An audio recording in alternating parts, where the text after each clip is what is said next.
Today we are going to pickle these Fresno peppers. You can use any peppers you have at home.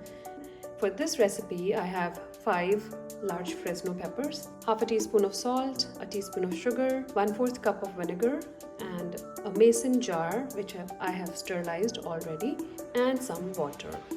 Let's get started. To start, I'll add sugar, salt, vinegar, and some water to this mason jar.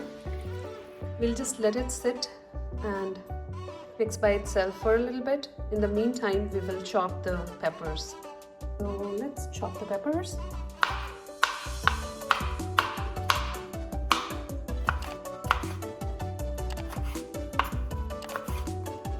So here we have our brine, and now we will take these peppers. I'm using a glove because I don't want my hands to get this heat from the peppers since they are hot, and put them in this brine.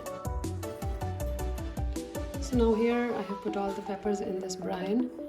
I have seen some seeds left over. You can use these seeds to plant them, and if you want to toss them away, you can just toss them away.